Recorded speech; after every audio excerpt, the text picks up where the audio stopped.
Jed, thank you so much for joining us. Obviously a huge game on the weekend, a big impact with Harris going off the field. How much did that affect the game? Oh, yeah, a bit probably. Harris the last few weeks has been in sensational form. Form that would put him right up there with the best defenders in the league at the moment. So it did for sure. And he started the game. The first 10 minutes started really well. So it changed our structure a bit. We took walks from the forward line. And took him back because we needed the height, which then meant we were shorter in the forward line. So it was a fair bit of adjusting that had to happen. But in saying that, I think the team adjusted quite well and it ran pretty smooth. Had to kink out a few things in the second quarter. In the second half, we seemed to get it pretty right. We just couldn't capitalise on our entries. You mentioned Josh Walker going back to the back line. How do you think that he went back there? I thought he went really well. Yeah, and we know he's done it before. So the good thing about most of the players on the list is that they've got multiple positions, so not only has Walks played forward and back at senior level, but he's also done it at NEFL level as well. So we know he can do that, and he slotted in nicely. It wasn't ideal when it looked like Darcy went down for what we all thought was a game as well, but for him to come back on and fight through, we thought he did a terrific job as well. But how much did that actually disrupt our structure in the forward line as Josh was coming in for Dan McStay? It does a little bit, it does. You're going with a set plan to have your three tools and you lose a tool to go back, so yeah, it adjusts a little bit.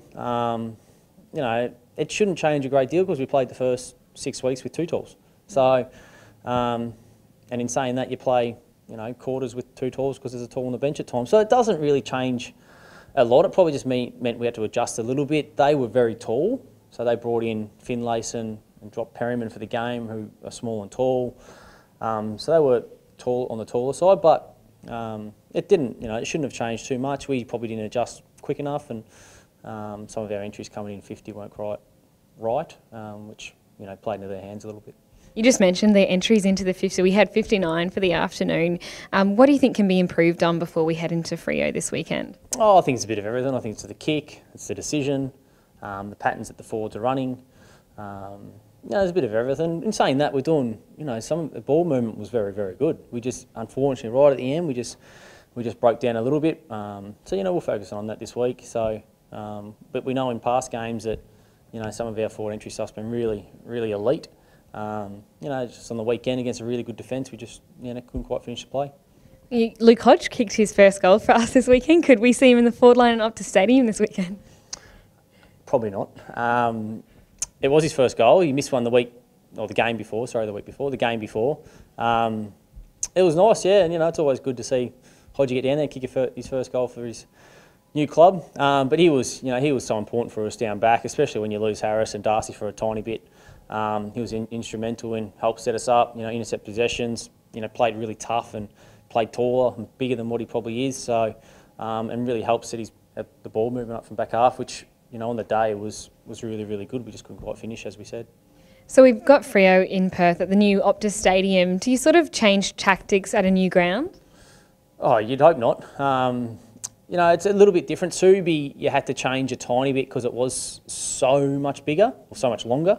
So it really did take 3 and a bit kicks to get up the ground, where most ovals you're probably then 3. So it is a little bit longer still.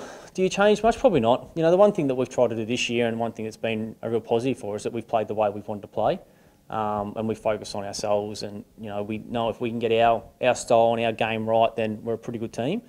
So we'll still continue to focus on us. You dig into what Freo do and have a look at that, but we've got to make sure that we're getting ourselves right and doing what we do well. And they play quite a defensive style of game. Will that sort of impact our game plan? Oh. Yeah, no, I think, to be honest, they've over there, they've still got some really good offensive ball movement as well. Got some really dangerous players. Still, once again, we've got to make sure that we focus on what we do well, get our ball movement right, get our defence right, try and limit some scores for them. That's all we can, focus on ourselves, get that right, and hopefully that's enough to get the job done. And a few names could be coming back, including Mitch Robinson and Dan McStay. How much of a boost would that be for the team? Yeah, it would be. Obviously, when you've lost Harris for, couple 1, 2, 3. We're all sort of waiting to see how that all pans out. But it is. Mitch has been really important for us. Not only inside but in the forward line too. Adds a lot of grunt and a lot of work, a big work ethic for us.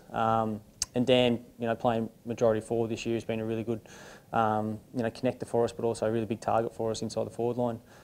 So yeah, it does give us a boost. It's always nice to bring quality players in to your team, and hopefully they'll both be right to play. Great, thanks so much, Jed, and all the best for the preparation this weekend. Cheers, thanks guys.